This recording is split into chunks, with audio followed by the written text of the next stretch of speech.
Bench. अस्सलाम वालेकुम जी, आप देख रहे हैं कॉट बिहाइंड। मैं 2-3 दिन से खदशात का इजहार कर रहा था कि जो राशिद लतीफ मेरे साथ होते हैं ना, ये जो पाकिस्तान के साबिक कप्तान, ये मेरे खिलाफ कॉन्स्पिरेसी बनाए हुए हैं और मुझे बाहर करने के चक्कर में, और आज मैं वाकई कहीं इररेलेवेंट ना हो जाऊं। आज जो हमारे साथ साहब मौजूद हैं, इनका इंट्रोडक्शन कराने से पहले एक पार्ट इनका राशिद लतीफ के साथ गुजरा, दूसरा पार्ट इनका मेरे साथ भी गुजरा। और जो सबसे बड़ी बात है कि ये एक, मैं कहता हूँ कि जो इनकी मेमोरी है ना, जो हाफजा है, वो अमेजिंग है। और ये चलता फिरता क्रिकेट का इंसाइक्लोपीडिया है। और इनसे आप प्लेयर्स के खानदान वालों के नाम भी पूछ लें तो इनको याद होंगे। इतनी माइन्यूट डिटेल्स में इन्होंने पैशनेटली फॉलो किया। मॉडल कॉलोनी से ताल्लुक इनका कराची से, और इंटरेस्टिंग एस्पेक्ट ये है कि इकोनॉमिक्स में मास्टर्स किया और उसके बाद उस्ताद बन गए और मैथमेटिक्स और फिजिक्स पढ़ाए। फिर न जाने क्या सूझी कि हमारे जो तौस भाई हैं, तौसीफ अहमद साहब, उन्होंने इनको इंट्रोड्यूस करवा दिया Pakistan Broadcasting Corporation, PBC radio Pakistan. और फिर ये आवाज इनकी गूंजने लगी, चाहे वो स्पोर्ट्स राउंड अप था, चाहे वो क्रिकेट कमेंट्री थी, और इन्होंने अपना एक नाम बनाया।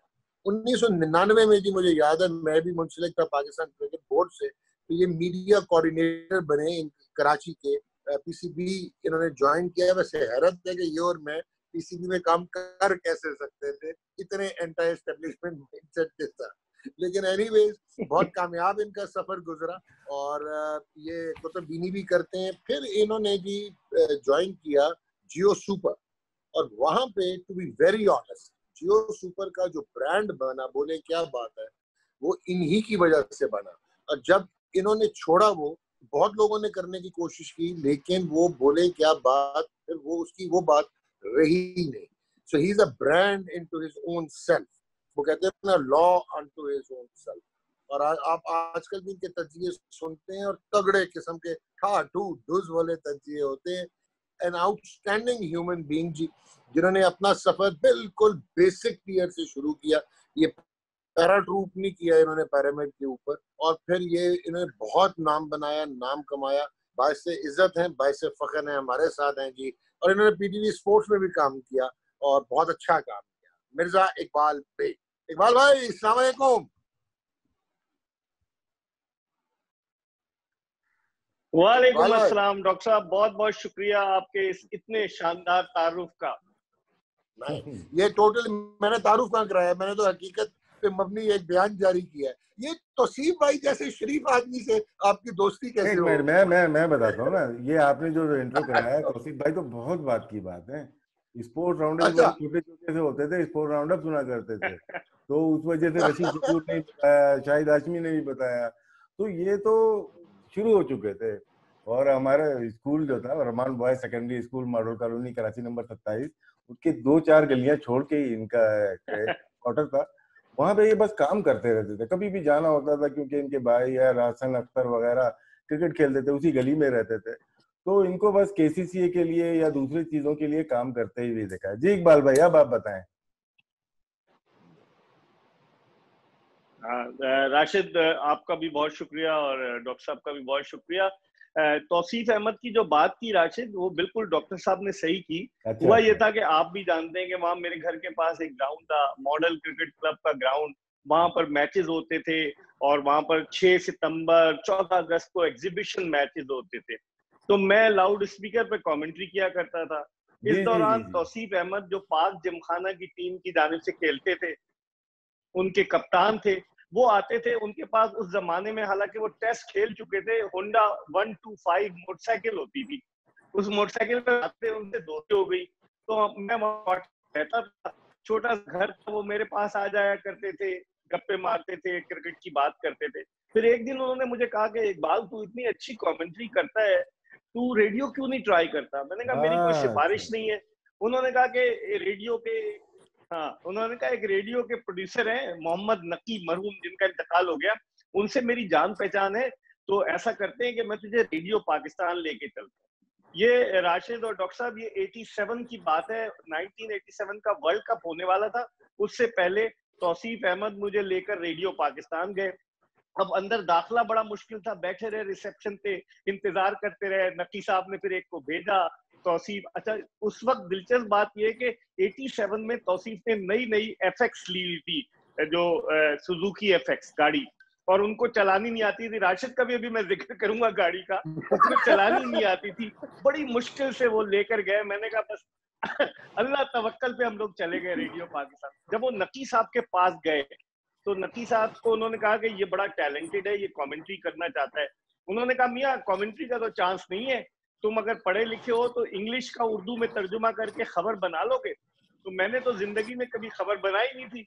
तो उन्होंने कहा कि मैं तो कहता हूँ, मैं समझा वो कोई क्रीड देंगे कि जिसको मैं ट्रांसलेट करूंगा, बजाय क्रीड देने के उन्होंने उस वक्त बीबीसी का एक प्रोग्राम होता था आलमी sports, BBC sports round up, उसकी उन्होंने रिकॉर्डिंग मुझे दी, और रिकॉर्डिंग भी कौन सी, पहली खबर मुझे फार्मूला 1 की बनाने की थी।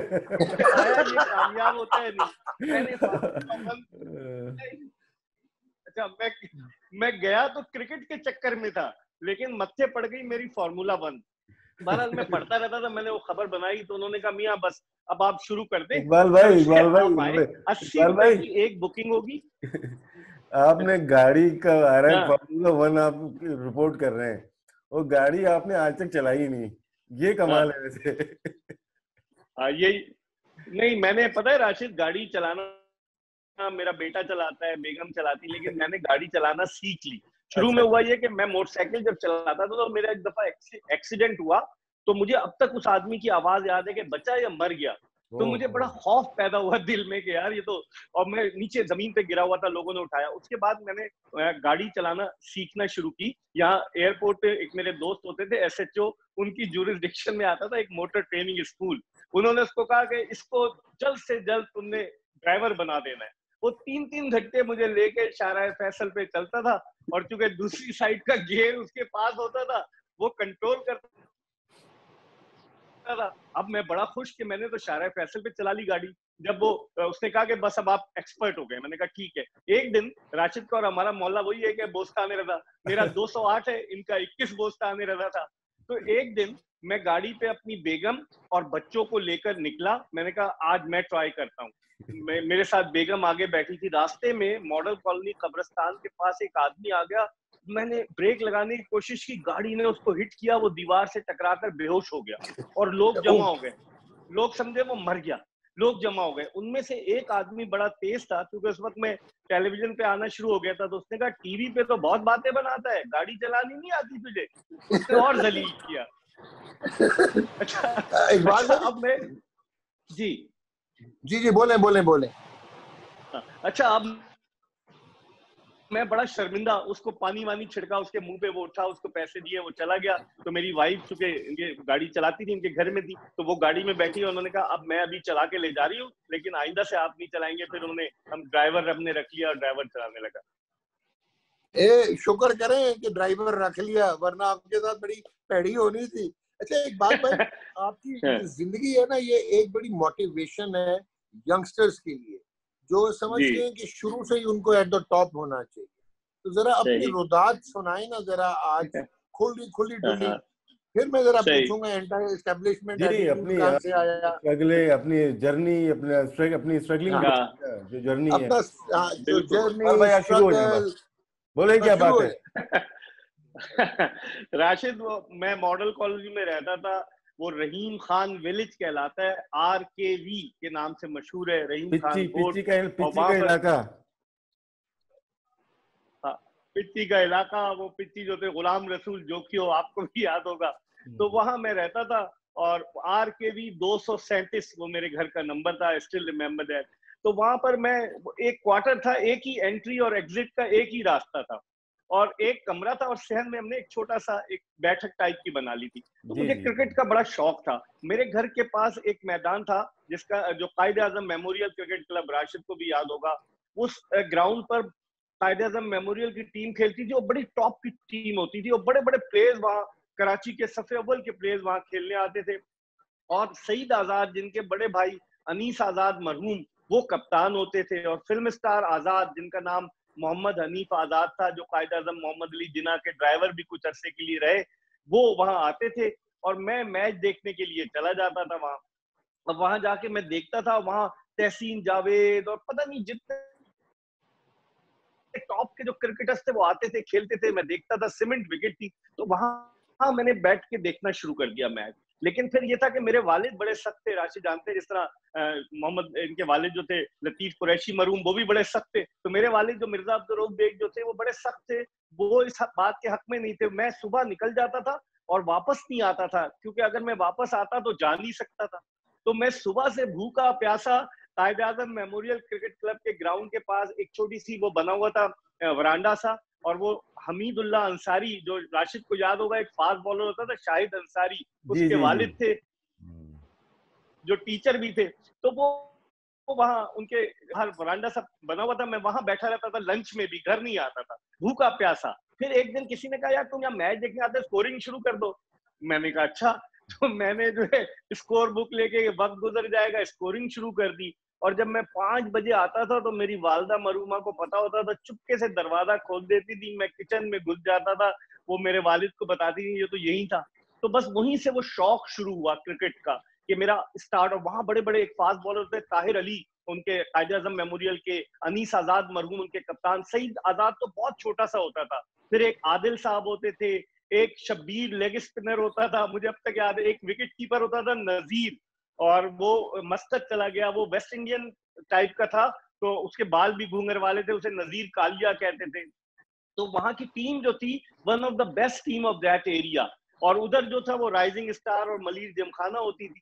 तो बहरहाल वहीं से मेरा सफर शुरू हुआ। फिर मैंने आहिस्ता आहिस्ता करते करते, मेरे घर के पास एयरपोर्ट के नजदीक एक ग्राउंड खाली था, बिल्कुल रनवे के पास, हमने मॉडल क्रिकेट क्लब वो ग्राउंड बनाया, हमारा ग्राउंड बना। उसके बाद जो था वो एक और बराबर का ग्राउंड बना, जहां राशिद लतीफ ने क्रिकेट शुरू की, मलिर कंपेनियन क्रिकेट ग्राउंड।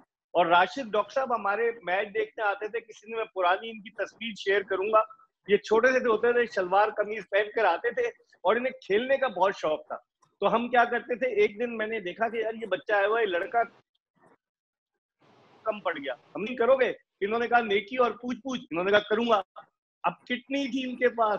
बहरहाल राशिद को हमने थर्ड मैन या फाइनल लेग खड़ा किया, और ये बड़ी जबरदस्त शलवार कमीज में फील्डिंग कर रहा था। वो कहते हैं ना कि ऊंट के पांव पालने में नजर आ जाते, तो वो इनके नजर आ गए कि इसमें बड़ा टैलेंट है, लेकिन उसको खिलाते नहीं थे हम लोग। उस वक्त सईद अनवर क्लब में खेला करते थे, उनके वालिद अनवर इंजीनियर, जो अनवर बावला के नाम से मशहूर थे, वो आते थे, और बड़ा जबरदस्त माहौल होता था। फिर वहां मैंने डॉक्टर साहब कमेंट्री शुरू की, मुझे कमेंट्री का शौक था, हसन जलील मेरे आइडियल थे।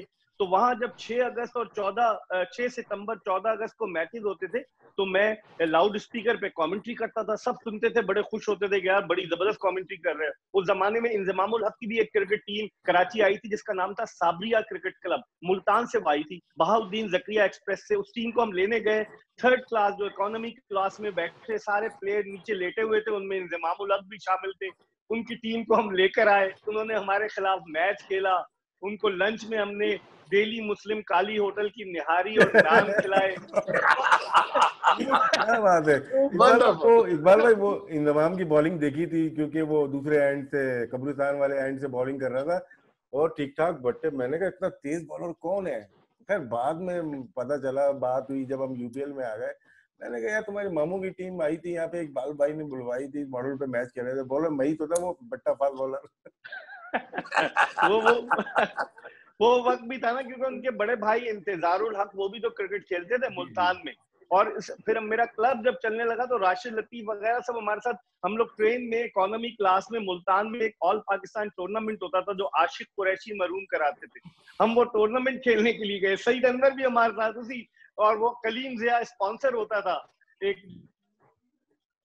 जो मॉडल कॉलोनी में था, तो राशिद को याद होगा। और एक अनवार उर्फ मज्जू होते थे, अयूब अमीन, यूसुफ अमीन, एक टीम हम बड़ी जबरदस्त, नवीद अनवर, हसन अख्तर, एक टीम बनाकर गए। तो मैं वहां से शुरू करूं कि कमेंट्री का मुझे शौक था। जब मैं वहां अच्छी करता था, तो कहा यार तुम इतनी अच्छी कमेंट्री करते हो, तुम्हारी सिफारिश नहीं है रेडियो पे क्यों नहीं करते? उस वक्त रेडियो का बूम था, मुनीर हुसैन, हसन जलील और मोहम्मद इदरीस, कोई आ ही नहीं सकता था। तो हुआ ये कि मुझे किसी ने कहा कि यार नाजमाबाद में बख्तियारी यूथ सेंटर का ग्राउंड है बोर्ड ऑफिस के साथ, वहां एक नाजमाबाद सुपर कप का फाइनल होता है, और उसमें कोई 10-12 हजार लोग आते हैं देखने के लिए, वहां लाउड स्पीकर पे कमेंट्री होती है, तो तुम वहां चले जाओ। तो मैं 3 बसें बदल के डॉक्टर साहब और राशिद मैं गया वहां। अच्छा, जाके वहां खड़ा हो गया, जैसे अब लोग जानते हैं, उस वक्त तो कोई भी नहीं जानता था। तो मैं वहां खड़ा हुआ था जहाँ कमेंट्री हो रही थी, तो एक आदमी आया, कहना यार यहाँ क्यों खड़े हो? मैंने कहा भाई मैं 18 किलोमीटर दूर से आया हूँ, मॉडल कॉलोनी से 3 बसें बदल के, मुझे कमेंट्री का शौक है, 2 ओवर कमेंट्री करा लो, अगर मैं अच्छी करूंगा तो ठीक है, वरना हटा देना। उसको तरस आ गया मुझ पे, उसका कोई पंटर कमेंट्री कर रहा था, उसने कहा यार देख ये कह रहा है ना अच्छी करूंगा तो करा लेना, देख जरा इसको माइक।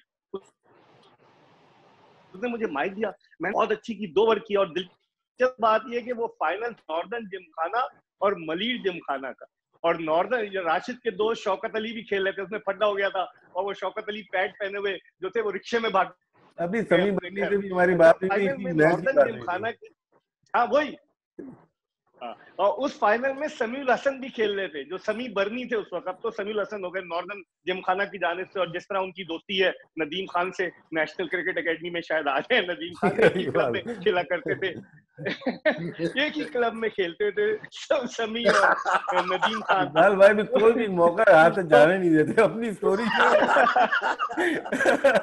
ये अच्छा है ना आपके, बहुत आला।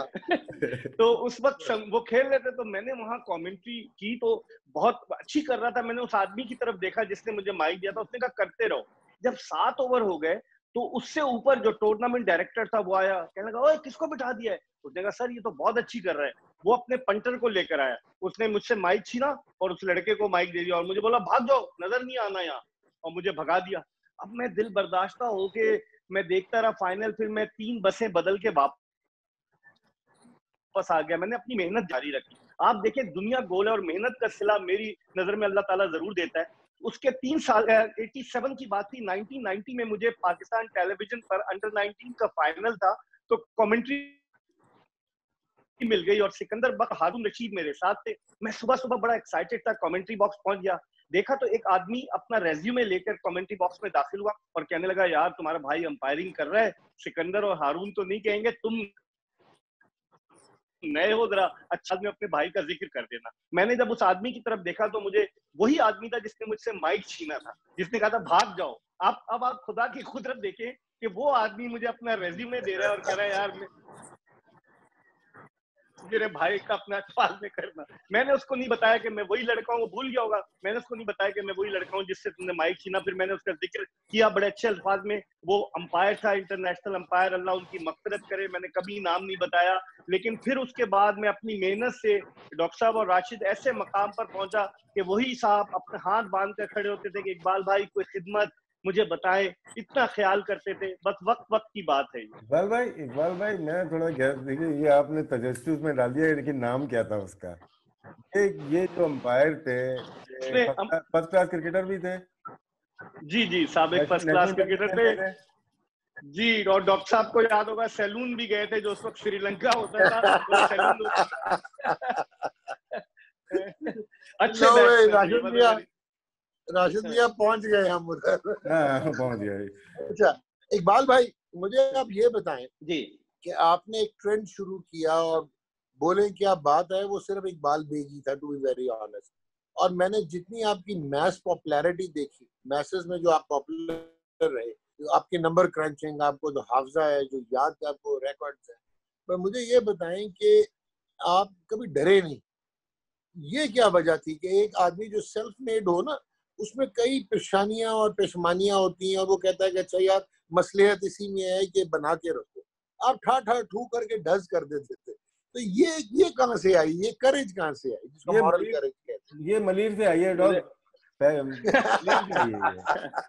ये राशिद बिल्कुल सही कह रहा है, क्योंकि देखें जो ईमानदार आदमी होता है डॉक्टर साहब, जो बेईमान नहीं होता, जिसका अपने खुदा पे ईमान होता है, जो निचले बिल्कुल डाउन द अर्थ नीचे से ऊपर आया होता है, तो वो फिर किसी चीज से डरता नहीं, क्योंकि इसके दिल में कोई खौफ नहीं होता।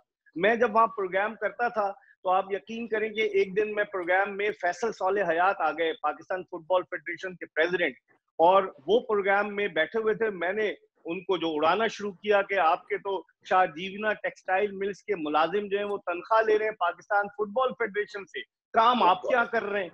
उनको मैंने जो, और वो मतलब पीर, अच्छा उनको उड़ाना शुरू किया। उस वक्त तो वो नहीं बोले, ब्रेक में उन्होंने मैसेज कर दिया उस चैनल के मालिक को, और फिर मुझे मैसेज आया कि कि यार ये हमारे दोस्त है, जरा हल्का हाथ रखो, इन पर ख्याल करो। तो मैंने ख्याल नहीं किया, मैंने उनसे सवालात पूछे और मैंने फैसल साहब को कहा कि देखें, अगर आपका अंदर से मन साफ है तो आप क्यों कहते हैं कि अगर गलत हूं आप मुझे लाइव प्रोग्राम में स्नैप करें। और मैंने वहीं से फिर मुझे करज आई, माशाल्लाह करेज आई, और उस करेज की वजह से मैंने बड़े उड़ाने वाले प्रोग्राम किए। और हर तरह के, शोएब अख्तर का जब फड्डा हो गया था तो मुझे अच्छी तरह से याद है, मोहम्मद आसिफ के साथ तो मैं शो कर रहा था, शोएब अख्तर ने मुझे साउथ अफ्रीका से फोन किया कि मैं वापस जा रहा हूँ, और मुझे अच्छी तरह से याद है मैंने और बहुत सारी चीजें मैंने ऐसी की। शाहिद आफरीदी ने जब बॉल चबा ली थी ऑस्ट्रेलिया में, तो शाहिद आफरीदी का फोन आया, हालांकि उस वक्त सुबह वहां ऑस्ट्रेलिया में थी, कि जरा देख लीजिएगा, क्योंकि आरिफ अब्बासी मेरे प्रोग्राम में गेस्ट थे और आरिफ अब्बासी उड़ा रहे थे। तो वो बस करेज आई, और उस करेज की वजह से माशाल्लाह से मैंने तकरीबन 900 के करीब प्रोग्राम किए। डॉक्टर साहब, वो भी बड़ी दिलचस्प कहानी है कि मुझे 6 सितंबर 2006 को ये चैनल शुरू हुआ, सितंबर में, जियो सुपर। और मुझे जो है वो जनवरी में एक मैराथन रेस हो रही थी लाहौर में, वहां बुलाया गया कि आप इसकी कमेंट्री करेंगे, होस्ट करेंगे। मैंने वो किया, और उसके बाद फखरे आलम चले गए, क्योंकि फखरे आलम मसरूफ थे। तो जियो वाला ने मुझे कहा कि आप जा सकते हैं दुबई। अच्छा, उन्होंने एक दिन पहले मुझे कहा कल जाना है, और आपने वीजा खुद अरेंज करना है। अपना वीजा अपने एक दोस्त को बोला कि मुझे अर्जेंट चाहिए, वीजा मुझे मिला, और मैं फ्लाइट से गया, और मैंने वहां जाकर, मैं हफ्ते में 5 दिन प्रोग्राम करता था और बाकी 2 दिन बैठा रहता था। और बस उस प्रोग्राम में, और एक ही गेस्ट होता था, कि एक दफा अगर जहीर अब्बास गए तो 5 दिन वही रहते थे, जहांगीर खान गए तो 5 दिन वही रहते थे। तो बस वहां से अल्लाह ताला ने इज्जत दी, और मैं डरा नहीं, दबा नहीं। हालांकि पीसीबी के बड़े लोग मुझे रोकने की कोशिश करते थे, लेकिन अल्लाह ताला का बड़ा करम रहा। अच्छा मिर्जा भाई, एक प्रोग्राम आप करते थे जियो पे, पता नहीं बैटल बियॉन्ड द बाउंड्री है क्या, जो आपने छोड़ा तो फिर मैंने किया, काफी सारे एपिसोड उसके मैंने किए थे। उसकी क्या कहानी थी? आप तो बोलेंगे बातें कर ही रहे थे। वो बिल्कुल डॉक्टर साहब, उसमें ये हुआ कि मुझे, चूंकि मैं स्क्रीन पर तो उस वक्त इंडस टीवी पे प्रोग्राम कर रहा था, जब जियो सुपर लॉन्च हुआ तो यूसुफ बेग मिर्जा थे, उन्होंने लॉन्च किया था। तो उन्होंने मुझे बुलवाया कि आओ। मैं समझा कि शायद ये मुझे होस्टिंग के लिए बुला रहे हैं। तो जब मैं गया तो उन्होंने कहा, यार तुम्हारी तो बड़ी इंफॉर्मेशन है, नॉलेज है, तुम लिख भी सकते हो, तो तुम बजाय होस्टिंग के इस बैटल बियॉन्ड द बाउंड्री का स्क्रिप्ट लिखो। और बैटल बियॉन्ड द बाउंड्री, उन्होंने उसकी होस्टिंग जो थी वो दे दी मोइन खान को, जो पाकिस्तान के फॉर्मर कैप्टन थे। मोइन का इतना तजुर्बा नहीं था, तो मैं उस वक्त वो लिखता था। और जब मैंने छोड़ा तो फिर डॉक्टर साहब ने तो प्रोग्राम भी किया, इन्होंने तो उसको कंडक्ट भी किया। तो वो ये कहानी थी।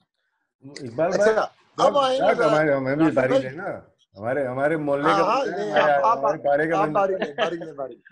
इकबाल भाई, याद होगा आपको 2005 या 4 में इंडिया की टीम आई थी, और ब्लैक एंड व्हाइट था, क्या था, सिकंदर बख्श, मिर्जा इकबाल बेग, राशिद लतीफ।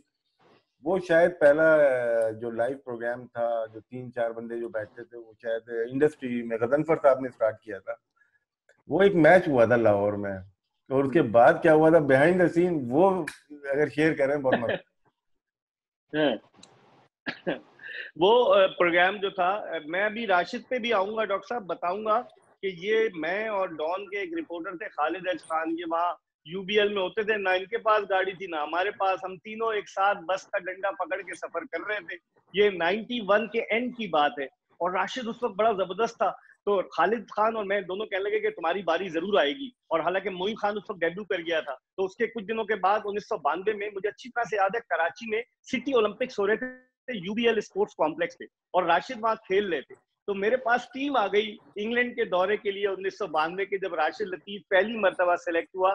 तो मैंने लाउड स्पीकर पे बताई, और मैंने बताया कि यहाँ एक कराची का सुकूत विकेट कीपर जो खेल रहा है, जिसका ताल्लुक मॉडल कॉलोनी मलीड से, वो भी सेलेक्ट हुआ। लेकिन जो राशिद, हमने जो प्रोग्राम किया 2004 की बात है, जब भारत की टीम पाकिस्तान के दौरे पर आई हुई थी, तो उस वक्त हमने एक प्रोग्राम किया मैन इन ब्लैक, के MIB, मैन इन ब्लैक। और उस प्रोग्राम में मैं होता था, राशिद लतीफ थे, और मेरे ख्याल में शायद सिकंदर बख्श भी थे, सिकंदर बख्श भी थे।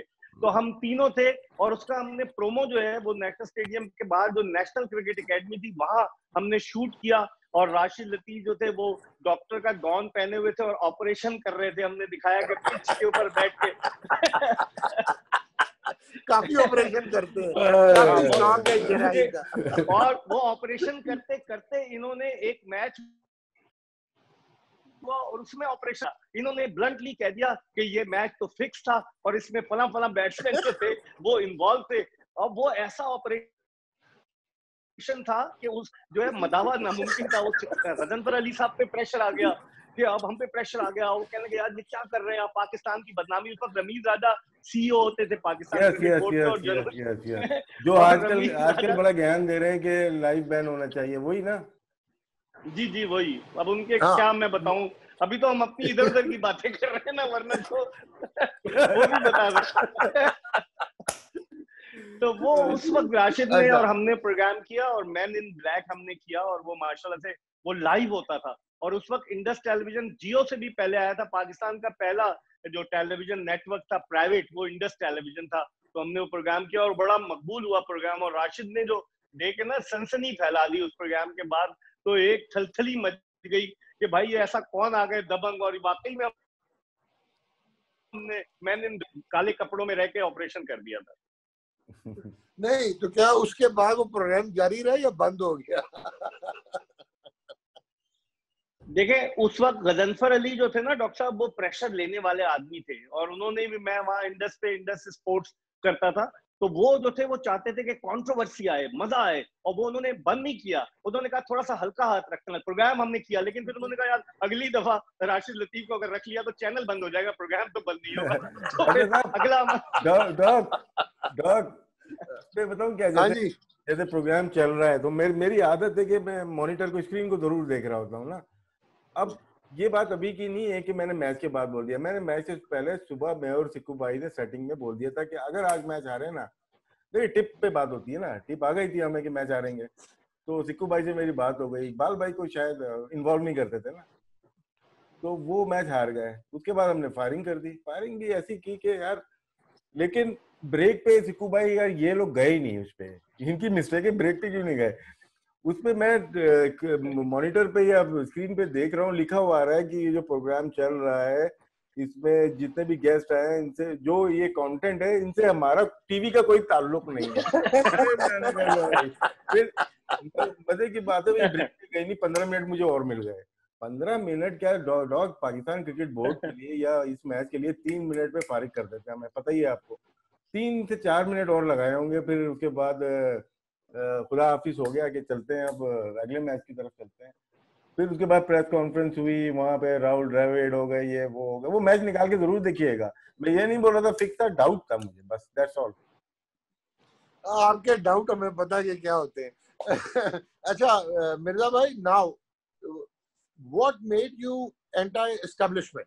जो एक इमेज मेरा भी बन गया, आपका भी बन गया, इवन राशिद का भी, नहीं हालांकि हम लोग भाई अपने साथ नहीं मिलाए मुझे भाई प्लीज। नहीं, लेकिन हम लोग एंटी एस्टेब्लिशमेंट हैं नहीं।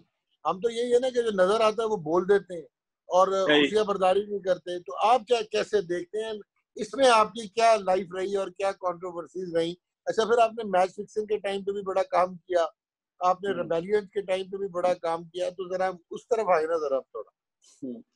अच्छा, राशिद जो थे ना, अब मतलब ये खुद कह रहे हैं कि वो एंटायर एस्टेब्लिशमेंट नहीं है, लेकिन राशिद का मिजाज भी वही था। अब ये ठंडे हो गए हैं, ये थोड़ा सा नहीं अब नहीं, घुमा अच्छा फिरा के इकबाल भाई, मुझे देखिए, हैं? मैं इसका इल्जाम आपको दूंगा, क्योंकि याद है 94 में मेरा पहला स्टेप जो था ना, 93 94, जावेद भाई हो गए ड्रॉप और घर करीब था, तो हम भी टहलते हुए इकबाल भाई के घर चले गए, तो बात कर रहे हैं, जंग में लिखते थे, कॉलम लिखते थे और आर्टिकल लिखते थे। तो इन्होंने मुझसे पूछा क्या यार, मैंने कहा जावेद मेरे जैसा प्लेयर तो होना चाहिए बिल्कुल। तो ये स्टेटमेंट मैंने रिकॉर्ड करा दिया, अगले दिन हेडलाइन आ गई। मैं खेल रहा था उस वक्त पाकिस्तान टीम में, 2 दिन बाद मुस्तफा खान ने शो का नोटिस मुझे ठोक दिया। तो ये थे पाकिस्तान जिन्होंने मुझे धकेला इस कंट्रोवर्सी में। वो बिल्कुल हाँ डॉक्टर जी, साहब, जब बिल्कुल ये राशिद का एक और भी इसको याद होगा कि जब ये 92 में पहली मर्तबा इंग्लैंड के दौरे के लिए सिलेक्ट हुए, तो आलमी स्पोर्ट्स राउंड अप में प्रोग्राम करता था। ये मेरे घर के बराबर में रहते थे, नजदीक 21 बोस्तान रजा, 208 बोस्तान रजा मेरा घर था। तो इनको मैंने इनसे रिक्वेस्ट की कि यार अब तुम जा रहे हो इंग्लैंड, एक इंटरव्यू तुम्हारा करना है। तो उस वक्त टेप रिकॉर्डर पर रेडियो के लिए इनका मैंने पहला इंटरव्यू रेडियो का, जो मुझे अच्छी तरह से याद है, मैंने किया, जो आलमी स्पोर्ट्स राउंड अप में चला। और जो राशिद बात कर रहे हैं कि ये आए मेरे पास और इन्होंने जो कहा मैंने वो लिख दिया सच सच। लेकिन उससे पहले 93 के मुझे अच्छी याद 93 94 जो साउथ अफ्रीका का टूर था कि जहां राशिद लतीफ और बासित अली ने रिटायरमेंट का 95 का ऐलान किया। वो इकबाल भाई 95 हाँ सही 95। उसके बाद तो जहां इन्होंने रिटायरमेंट का ऐलान किया तो रात के वक्त घर की बेल बजी और पता चला कि 2 आदमी आए और पीछे गार्ड बैठा हुआ था। मैंने राशिद से पूछा ये गार्ड क्यों है, तो उसने कहा आप अंदर चले। वो गार्ड बैठा रहा, इन दोनों ने आके बात की, आरिफ अब्बासी से शायद बात करनी थी हमें। तो उस वक्त भी ये दबंग है, ये डरते वरते नहीं थे और डरते तो अभी भी नहीं है। आप देखें इनको मानी अभी तक याद रखता है, वो जो अदाकार है ना मानी, वो बहुत इनको याद रखता है, डरते नहीं है ये किसी से। और आप देखें कि इन्होंने ट्विटर पे अपने जो अपनी आईडी है उसके आगे भी मानी लिखा हुआ है, लिख रहा था। राशिद ये सही है बात? नहीं हटा दिया मैंने, आज कल रात में हटा दिया, मानी बेटा लिखा हुआ था, वो बात ऐसी मजाक में लिखा हुआ था। हाँ तो देख लें, तो ये मतलब इनको भी जो है बड़ा लुत्फ कि जबरदस्ती, मतलब जबरदस्ती नहीं लेकिन सच बोलने को, और सच बोलने में डॉक्टर साहब आप भी सच बोलते हैं, हम भी सच बोलते हैं। देखे ना आप माशाल्लाह से, आप में भी पोटेंशियल, राशिद में भी, राशिद नहीं पीसीबी को भाई मेरे साथ ये 2015 के वर्ल्ड कप में कर रहे थे प्रोग्राम और इनको ऑफर की नजम सेठी ने, ऐलान भी हो गया लेकिन उसूलों पे इन्होंने समझौता नहीं किया। और ऐसे ही डॉक्टर साहब आप भी खुल के बोल देते हैं, लोगों को बुरा लग जाता है, फिर वो उसकी जो है वो उसको कंपनसेशन के लिए कोई अपने चीफ एग्जीक्यूटिव को गाड़ी में अपने साथ लेकर इस्लामाबाद आता है, आपके साथ स्टूडियो में प्रोग्राम कराता है। खबर पूरी है, खबर पूरी खबर है। तो वो प्रोग्राम कराता है। तो हम लोगों का नेचर ही कुछ इस तरह का है, ये नहीं कि ना हम किसी को ब्लैकमेल करते हैं, ना हम किसी से पैसे लेते हैं, ना हम किसी की पगड़ी जो है वो सरे बाजार उछालते हैं, लेकिन जो फैक्ट होते हैं। इसलिए मुझ में अल्लाह ताला ने ये खुदादाद सलाहियत डाली कि यार डरना नहीं है। नुकसान भी हुआ मुझे, बहुत नुकसान हुआ मुझे। जनरल तौकीर ज़िया के दौर में उन्होंने मेरा कॉन्ट्रैक्ट रिन्यू नहीं किया डॉक्टर साहब से। डॉक्टर साहब तो माशाल्लाह से इस्लामाबाद में थे, लेकिन उस वक्त रजाउल्लाह कराची में होते थे। तो उन्होंने कहा यार ये आदमी काबू नहीं आता, और ऐसा मुझे तौकीर ज़िया साहब ने अपने दफ्तर में बुलाया, वर्दी में बैठे हुए थे, टांग पे टांग रख के। उन्होंने कहा Iqbal Baig you are the media coordinator. मैंने कहा यस सर। तो ये क्या लिखा हुआ है? उस वक्त कुंवर इदरीस ने, जो वहाँ फेडरल सूबाई सेक्रेटरी थे, एक आर्टिकल लिख दिया था डॉन में, और उस आर्टिकल में उन्होंने तलाल ज़िया और जुनैद ज़िया का जिक्र किया था। तो मुझसे कहने लगे ये क्या छपा है? मैंने कहा सर मेरा काम आपकी अच्छी चीजों को हाईलाइट करना है, अब मैं कैसे रोक लूं, क्योंकि उससे पहले तलाल ज़िया तो कभी खेल नहीं है, तो वो एक्शन सही है। तो उन्होंने मुझे देखा और उन्होंने कहा यू कैन गो नाउ। मैं समझ गया कि अब कहानी खत्म होने वाली है। और फिर 30 मई को मेरा कॉन्ट्रैक्ट जो है वो रिन्यू नहीं हुआ, और उन्होंने मुझे बताया नहीं। जब मैं ऑफिस पहुंचा हूं मेरे पैरों तले जमीन निकल गई। उन्होंने कहा जी यू आर नो मोर रजाउल्लाह थे, आप अपना सामान समेटें और घर जाएं। बस दिल बर्दाश्त, आंखों में मेरी आंसू आ गए कि क्या करूंगा। एक मेरा बेटा पैदा हुआ था, 2-3 महीने का था, एक अजीब परेशानी, अच्छी खासी नौकरी और एक अच्छा दफ्तर, सब कुछ था, अब छोड़ के आना पड़ा। लेकिन आप देखें अल्लाह ताला की कुदरत कि उसको छोड़कर मैं आया। तो मुझे इंडस टेलीविजन पर प्रोग्राम के लिए एक हमारे दोस्त हैं, जियो में होते हैं, अतीकुर रहमान, वो वहाँ रिपोर्टर थे। उन्होंने कहा इकबाल भाई वो गजनफर अली ट्रायल्स ले रहे हैं लोगों के, तो आप पीटीवी में कर चुके हैं, आए जरा।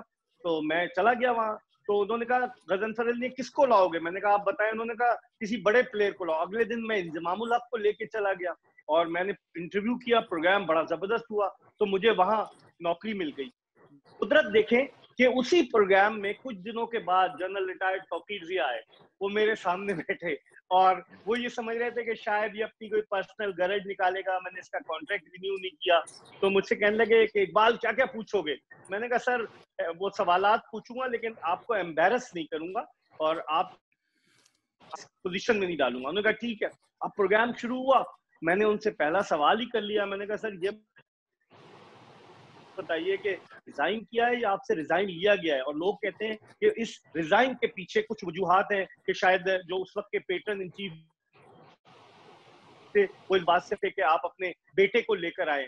तो जनरल साहब जो थे वो सुर्ख हो गए और उन्होंने जवाब तो दिया। फिर ब्रेक में आकर जब मैंने उनसे जरा नॉर्मल सवालात किए तो आखिर में उन्होंने इस बात का इतराफ किया कि मुझे इस बात का हमेशा रिग्रेट रहेगा कि ये बड़ा कॉम्पिटेंट आदमी था और चला गया। लेकिन वो मेरे लिए ब्लेसिंग इन डिस्गाइज साबित हुई कि अगर मैं वहां रहता तो सारी उम्र वही रहता और अल्लाह ताला ने फिर कहीं और ले जाना था। ये अल्लाह पाक का करम। Anyways, before we conclude, Iqbal भाई मुझे जरा ये समझाएं, मजा बड़ा आया, राशिद भी है, कि पाकिस्तान क्रिकेट को आपने कैसे देखा, ऊपर जाते देखा, नीचे आते देखा, अब किस रुख जा रही है? डॉक्टर साहब, मैं 1988 से क्रिकेट कवर कर रहा हूँ और गुलाम सफदर बट मरहूम उस वक्त चेयरमैन होते थे, फिर जाहिद अली अकबर, बेशुमार चेयरमैनों को मैं जो है वो कवर कर चुका हूँ। लेकिन इस दौर में अगर मुझसे आप हकीकत की निगाह से देखें, मुझे पाकिस्तान की क्रिकेट ऊपर की तरफ जाने के बजाय नीचे की तरफ जाती नजर आ रही है। उसकी वजह ये है कि जो हेल्म ऑफ अफेयर्स पर पाकिस्तान क्रिकेट बोर्ड के चेयरमैन है, अल्लाह उनकी उम्र दराज करे, मार्च में उन्होंने अपनी 75वीं सालगिरह मनाई है। कॉम्पिटेंट वो जो चार्टर्ड अकाउंटेंट है, लेकिन उनसे संभल नहीं पा रहा। उन्होंने अपने इख्तियारात दे दिए नीचे वसीम खान को, जो इंग्लैंड से आए हैं, उनका कुछ स्टेक पर नहीं है, बैग उठाएंगे चले जाएंगे। उन्होंने तो ये भी कहा था जब वो अपॉइंट हुए थे कि मैं तो अपनी फैमिली को भी लेकर, लेकिन जिस तरह के मामला चल रहे हैं और जिस तरह की पाकिस्तान क्रिकेट जा रही है, इदारों की बंदिश, खिलाड़ियों का बेरोजगार होना, पाकिस्तान क्रिकेट बोर्ड से रफ्ता रफ्ता लोगों की रुखसती, फिर उसके बाद वसीम खान जो अच्छी इंग्लिश बोलता है, थोड़ा सा मुंह टेढ़ा करके वो उससे बड़े मुतासिर होते हैं। मैं आपको एक वाकया बताऊं मुख्तसर सा, मुझसे समीउल हसन, वसीम खान तो मुझे जानते हैं, मुझसे समीउल हसन ने नेशनल स्टेडियम कराची में टेस्ट मैच हो रहा था श्रीलंका का, और वो वसीम खान खड़े, तो वसीम खान को जानते हो? तो मैंने कहा क्यों नहीं जानता, तो उन्होंने हाथ मिला दिया, you are the one who wrote I am an average cricketer. तो मैंने उनको बताया, मैंने कहा खान साहब, आप 53 फर्स्ट क्लास मैचेस खेले, 2800 रन आपने बनाए, आपका एवरेज बिलो 30 है, क्या मैं आपको ब्रायन लारा के साथ लेजेंडरी बैट्समैन थे? तो उसमें वो नाराज हुए उसमें वो नाराज हुए, क्योंकि सच्ची बात अरे इतनी इकबाल पसंद आ भाई रही। और मैंने कहा अगर डॉक्टर आप साहब, कहते हैं कि मैं आपको इकबाल भाई और डॉक्टर साहब, जस्टिस भंडारी रिपोर्ट आप दोनों को याद होगी, वो मुझे थोड़ा सा याद नहीं आ रहा, आपने एहसान मानी, और क्या इंग्लिश इंग्लिश क्रिकेट बोर्ड के साथ कुछ इनका था, जहां से इंग्लैंड क्रिकेट बोर्ड ने नॉमिनेट किया था, वहां से मानी साहब को किया था जिनको पाकिस्तान आना था, और वो आए नहीं थे। आप लोगों को याद है कुछ इसमें? मैं बिल्कुल भी याद नहीं है, इस वजह से मैं पूछ रहा हूँ। इकबाल भाई, ये इन्होंने जी ना कांटा फेंका मासूम, है, हाँ आप मासूम मासूम बने, अब आप शुरू हो जरा। राशिद, वो 99 के जब एहसान मानी साहब तो एज अ कंसल्टेंट थे ना वहां पर पाकिस्तान की टीम के साथ, क्रिकेट बोर्ड के साथ, तो 99 में वो इल्जाम लगा कि पाकिस्तान जो मैच आ रहा है अगेंस्ट बांग्लादेश नॉर्थहैम्पटन में, तो वो फिक्स मैच था। और उसके हवाले से मैंने यहाँ मैंने नहीं, मेरे एक और दोस्त साथी ने सवाल किया यहाँ नेशनल स्टेडियम कराची में, जो पहली प्रेस कॉन्फ्रेंस थी मानी साहब की, तो मानी साहब आए बाएं शाएं करके, लेकिन उसमें उनका नाम था, फिर भंडारी कमीशन आ गया, जस्टिस करामत नजीर भंडारी, तो फिर उसके बाद इधर उधर हो गई। बाकी ज्यादा तफसीलात तो डॉक्टर साहब से ज्यादा बेहतर कौन जान सकता है। नहीं, आप बिल्कुल ठीक कह रहे हैं। ये उस वक्त एहसान मानी साहब पाकिस्तान के लिए फाइनेंशियल कंसल्टेंट काम कर रहे थे पीसीबी के लिए, और ये पिलकॉम वगैरह की भी वो करते थे, एंड इवेंचुअली इनको कहा गया था कि ये रिप्रेजेंट करेंगे, और फिर भंडारी कमीशन में इनको मेंशन किया गया था। लेकिन अगर आपको याद हो तो उस मैच को डाउट से क्लियर कर दिया गया था, बांग्लादेश वाले मैच। जी हाँ, बिल्कुल, उसको बाद में क्लियर कर दिया गया था। मानी साहब तो माशाल्लाह जो है टीवी राइट्स बेचने के तो एक्सपर्ट माने जाते हैं ना, आप देखिए। जी जी, अब मेरा मुंह ना खुलवाएं, कंसल्टेंसी ये रही तो है। डॉक्टर का फेवरेट टॉपिक है, ये तो टीवी राइट। मेरा मुंह ना खुलवाएं इकबाल भाई, वरना मैं बाहर हो जाऊंगा। अच्छा वो इकबाल भाई, मुझे पता है, लेकिन वो टीवी राइट्स। लेकिन आप एक बात गलत कर गए, जी, वसीम खान उनसे इम्प्रेस नहीं होते जो मुंह डिंगी करके इंग्लिश बोले, क्योंकि मैंने अंग्रेजी बहुत डिंगी करके बोली, इम्प्रेस नहीं हुए। लेकिन आप जो है ना, आप ब्लंट अच्छा, है, आपको आप चले मैं बता देता हूँ, आपको मैं बताता हूँ, जिस तरह आपके साथ हुआ ना, जो आपने एवरेज क्रिकेटर का, और मैं कहीं राशिद से कॉट बिहाइंड कर रहा था, तो मैंने कहीं उस तरह की एक अंग्रेजी बोल दी कि वाह ये ना, उन्होंने मुझे मैसेज कर दिया कि आप मुझे मेरी नकल उतारने की कोशिश कर रहे हैं। ये आलम है इकबाल भाई। जी, लेकिन आप उनकी परफॉर्मेंस देखें डॉक्टर साहब, लेस्टर शायर काउंटी किस नंबर पर रही है जब ये सीईओ थे। मैंने उनसे ऐसे ही पूछा, मैंने कहा you started your career at Leicestershire county as an accountant, तो मुझे देखने लगे। फिर मैंने उनको एक और हल्का सा टच दिया, मैंने कहा आतिफ शेख को आप जानते हैं? तो मेरी तरफ देखा, अच्छा समी मेरे साथ खड़ा था, तो उन्होंने कहा जी जी, वो वो लड़का है। मैंने कहा उसने मुझे फोन किया लेस्टर से और उसने मुझसे कहा कि आप अपने प्रोग्राम में मुझे ऑनलाइन लें, because Wasim Khan is the one who destroyed my cricketing career, not only mine but of so many other cricketers. तो मैंने उनको कहा, मैंने कहा अभी मैंने उसका सबूत वगैरह ले आओ तो फिर तुमसे बात करते हैं। तो मैंने कहा आपको रहमत दूं, तो वो इस पे तैयार नहीं थे, किसी कंट्रोवर्सी से वो बचना चाहते हैं। Anyway, इकबाल भाई, it was fun to have you आज, बड़ा मजा आया। और एक तो आज तो आपको हम ऑब्वियसली हम ये चाह रहे थे कि जो यंगस्टर्स हैं वो मोटिवेट हो कि there is always place at the top, और आपने वो करके दिखाया। कम से कम 110 सीढ़ियां तो चढ़ी जिंदगी में, so that is more important. ये जरा एक और दफा आपको हम बुलाएंगे और फिर राशिद भाई और मैं बैठ के आपसे सुनेंगे कि क्या हुआ, ज़का अशरफ का क्या हुआ, नजम सेठी के साथ क्या हुआ। So that will be fun. डॉग वो स्टोरी तो बहुत है, लेकिन मैं एक कहानी मतलब 2-3 मिनट अगर इकबाल भाई लगाए। सईद अनवर को आपने करीब से देखा, वो इलाका, मॉडल कॉलोनी, क्योंकि बहुत लोगों को बहुत कम चीजें बताएं, सईद अनवर आते भी नहीं है, उसके बारे में थोड़ा सा बताएं, उसके बाद खत्म करते हैं। सही, हाँ, वो भी बताऊंगा, और आपने जब पहली दफा गाड़ी चलाई तो वो भी बताऊंगा। नहीं, क्योंकि मैंने चलाई तो बंदे को मार दिया था, लेकिन वो बच गया था बंदा। आप दोनों बताएं, फौरन बताएं। वो हुआ यही, मैं तो बताऊंगा डॉक्टर साहब। वो हुआ ये कि सईद अनवर मॉडल कॉलोनी में रहते थे और ये मैट्रिक में कुलसूम बाई वलीका स्कूल में पढ़ते थे और बड़े ब्रिलियंट स्टूडेंट थे। तो इनके अब्बा मुझे जानते थे, मेरे एक दोस्त थे जरार हुसैन मरूम, उनका इंतकाल हो गया, वो उनके अब्बा के दोस्त थे। उन्होंने कहा यार कोई ट्यूटर बताओ। उस वक्त मैं कराची यूनिवर्सिटी में पढ़ रहा था, तो उनके अब्बा को उन्होंने कहा यार ये लड़का बड़ा कॉम्पिटेंट है। तो मैं एक घर में जाता था पढ़ाने, वहां 4 लड़के आते थे। सईद अनवर के घर के नजदीक एक घर था जिसमें सईद अनवर आते थे, एक और लड़का था शकील था, एक ताहिर था और एक और, 4 लड़के आते थे। और सईद अनवर को जब मैं मैथ्स के क्वेश्चन देता था 2 मिनट में वो लेफ्ट हैंड से फटाफट सॉल्व करके दे देते थे। और उसके बाद वो उस वक्त तक क्रिकेट नहीं खेले थे, मैट्रिक तक। फिर उसके बाद ये वही कुलसूम बाई वलीका स्कूल है कि जहां मोहसिन हसन खान भी पढ़ते थे, ये वही स्कूल है जहां अतीकुर रहमान भी पढ़ते थे जो पाकिस्तान के एक फास्ट बॉलर थे। फिर क्या हुआ कि सईद अनवर कॉलेज में चले गए, government inter science college Malir cantt. फिर ये मेरे पास आते थे, जब मैंने वो जंग अखबार में लिखता था तो इनके आर्टिकल में लिखता था कि ये बड़ा टैलेंटेड बैट्समैन है। और मुझे अच्छी तरह से याद है जब 1990 में इन्होंने अपना डेब्यू किया against West Indies at Faisalabad, Iqbal stadium Faisalabad, दोनों इनिंग्स में ये 0 पर आउट हुए। तो टेस्ट मैच के बाद ये मेरे घर आए, मैं समझा ये मिठाई लेकर आएंगे।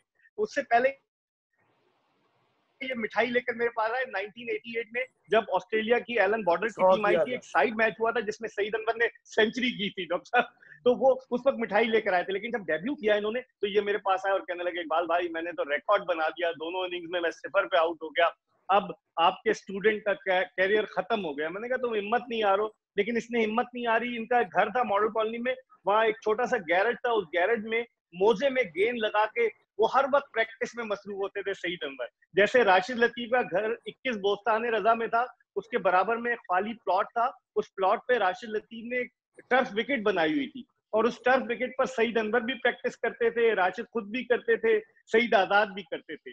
और राशिद लतीफ ने जब गाड़ी 92 में ये पाकिस्तानी टीम में आए, 93 में मोइन खान के घर एक तकरीब थी, वहां जाना था, तो इन्होंने कहा मेरे साथ चलते हैं। तो मैं उस वक्त इनको चलानी नहीं आती थी गाड़ी, तो मैं इनके साथ बैठा कलमा पढ़ के, और फिर जब हम लोग चले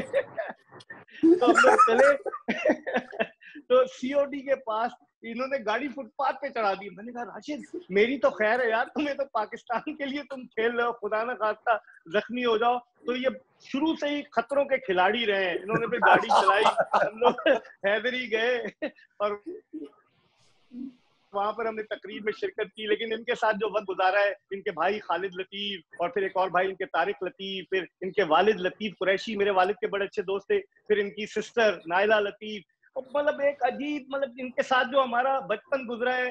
जब कोई फिर एक दिन इनकी आप ग्रेटनेस देखें डॉक्टर साहब, जाते जाते जब ये टेस्ट खेल गए, इनके पास गाड़ी थी, तो ये मुझे अपनी गाड़ी में बिठाकर उस जगह ले गए। मैं भी क्वार्टर में रहता था, ये फिर हम लोग शिफ्ट हो गए थे, तो उस जगह ले गए जहाँ ये रहते थे। इन्होंने कहा इकबाल भाई ये देखें, वो मलीर में एक जगह थी वहां पर जहाँ ये बचपन इन्होंने गुजारा, शुरू के दिनों की बात है। तो इन्होंने बताया कि हम यहाँ रहते थे। तो ये भी ग्रेटनेस है और अल्लाह ताला ने फिर सबको इज्जत दी, अल्लाह सबको इज्जत दे। इकबाल भाई thank you so very much, it was a pleasure, Pleasure. मजा आ गया। और अभी तो बड़े लोग डरे होंगे क्रिकेट बोर्ड में कि आज होने क्या जा रहा है, हमने हाथ हल्का रखा है आज। अगली दफा करते हैं पूरा। अगली किस्त का इंतजार कीजिएगा, तो बहुत सारे खेलों पर से नकाब उतार देंगे इंशाल्लाह। थैंक यू इकबाल भाई, राशिद भाई thank you very much. Rashid बहुत बहुत शुक्रिया डॉक्टर साहब, शुक्रिया। लौट में आए।